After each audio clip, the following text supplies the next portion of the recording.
Vous levez les yeux. Le ciel est sombre, apparemment sans vie. Mais bientôt, vous remarquez quelque chose qui n'était pas là il y a un instant.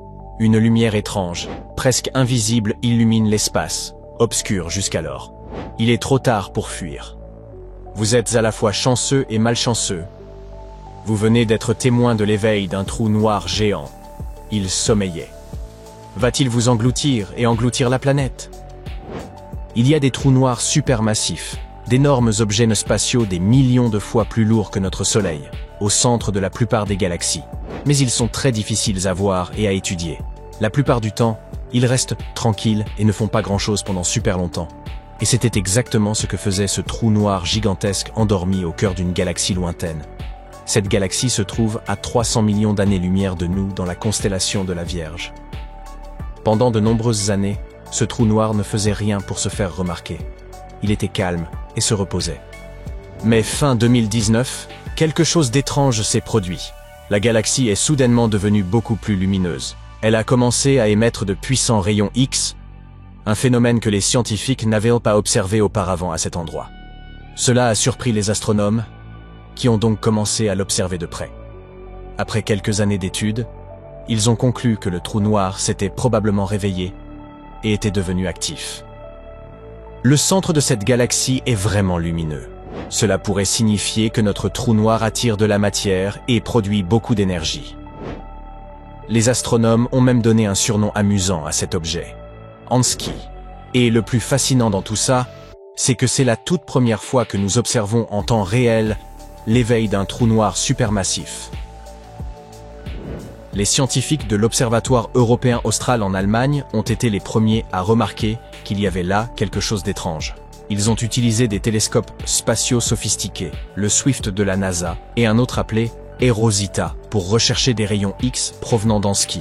Au début, ils n'en ont pas vu. Puis, en février 2024, un autre groupe de scientifiques a remarqué quelque chose de nouveau. Des rafales de rayons X provenant du trou noir en question. Ces rafales n'étaient pas là par hasard. Elles se produisaient avec une régularité peu commune, presque comme une horloge. Ce type de clignotement porte un nom compliqué, éruption quasi-périodique, ou EQP si vous voulez faire court. C'est lorsqu'une rafale d'énergie illumine soudainement un trou noir, mais seulement pour une courte durée. Et c'est la première fois que quelqu'un voyait une EQP dans un trou noir qui se réveillait après avoir sommeillé pendant si longtemps. Ce type d'événement est très rare. Les scientifiques n'ont découvert le premier EQP qu'en 2019, et depuis, ils n'en ont observé qu'une poignée. Personne ne sait exactement pourquoi ils se produisent. Mais observer Ansky pourrait permettre aux scientifiques d'en apprendre davantage sur le comportement et la croissance des trous noirs. Parmi les instruments utilisés, il y avait le télescope spatial XMM Newton. C'est le seul capable de détecter la lumière de fond, qui est très faible entre les éclairs. En mesurant la diminution de luminosité du trou noir entre les éruptions, les experts ont pu déterminer la quantité d'énergie émise lors de chaque EQP. Vous savez peut-être que les trous noirs possèdent une gravité extrêmement forte qui attire tout ce qui s'approche de trop près, même les étoiles. Si une étoile est capturée, elle se voit étirée et déchirée. Les morceaux de l'étoile forment alors un anneau super chaud et lumineux qui tourne autour du trou noir. On appelle cet anneau le disque d'accrétion. Les scientifiques pensent que les flashs rapides de rayons X, les EQP, se produisent lorsqu'un objet tel une étoile ou petit trou noir interagit avec ce disque en rotation. Les EQP ont parfois été associés à la destruction des étoiles. Mais avec Ansky, il n'y a aucun signe de cela. Du coup, les scientifiques ont commencé à envisager d'autres causes. Peut-être le disque autour d'Ansky est-il composé de gaz que le trou noir a capturé dans son voisinage, et non d'une étoile déchirée? Peut-être que quelque chose de petit, comme une planète ou une étoile, traverse ce disque encore et encore, le perturbant et provoquant des flambées de rayons X à chaque passage. Ce qui rend Ansky vraiment spécial, c'est la taille et la puissance de ces sursauts. Selon un étudiant du MIT qui a travaillé sur ce projet, les sursauts de rayons X d'Ansky durent 10 fois plus longtemps et sont 10 fois plus lumineux que les EQP habituels. Chaque sursaut dégage 100 fois plus d'énergie que ceux que les scientifiques ont pu observer jusqu'à maintenant. Et le timing lui aussi est étrange. Ansky clignote environ tous les 4,5 jours. C'est le délai le plus long jamais observé entre des clignotements. Ces caractéristiques étranges poussent les scientifiques à repenser la façon dont les EQP se produisent et ce qui les provoque. Malheureusement, nous n'avons pas encore suffisamment de données pour en être sûrs. Les astronomes doivent observer davantage de ces événements pour tout bien comprendre. Vous vous demandez peut-être comment les scientifiques parviennent à détecter les trous noirs. Après tout, ils capturent tout, même la lumière. En effet, ces monstres de l'espace sont extrêmement difficiles à voir. Ils sont pratiquement invisibles. Mais les scientifiques observent ce qui se passe autour d'eux.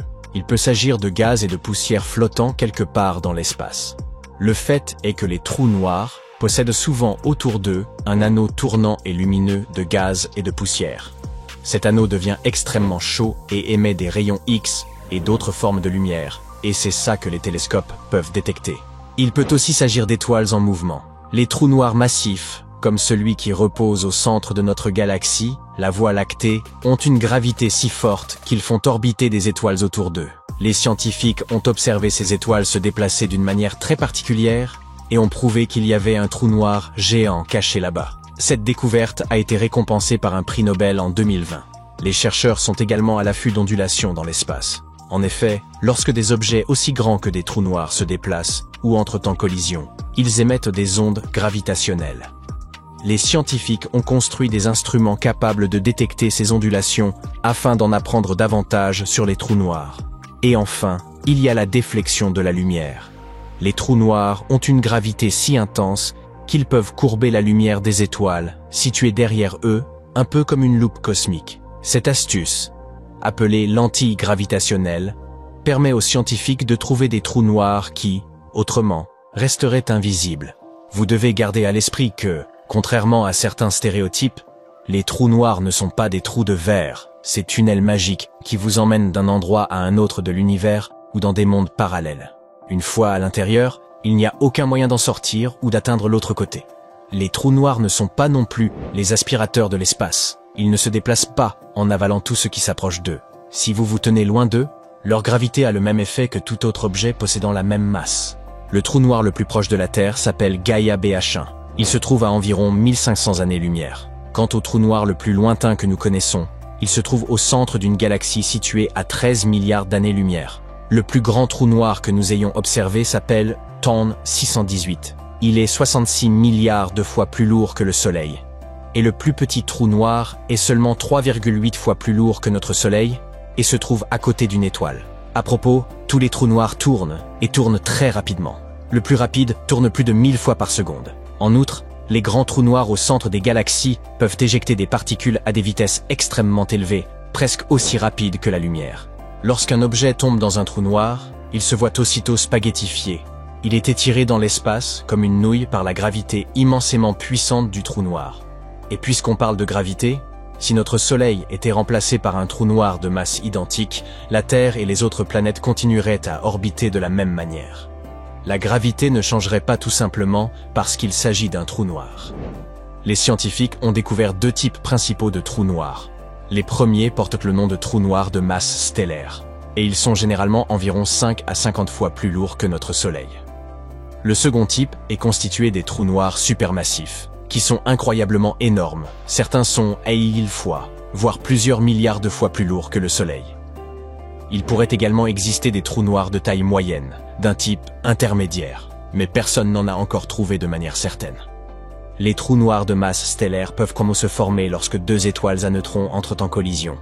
En outre, deux petits trous noirs peuvent se joindre et en créer un plus grand. C'est une des façons dont les trous noirs se développent.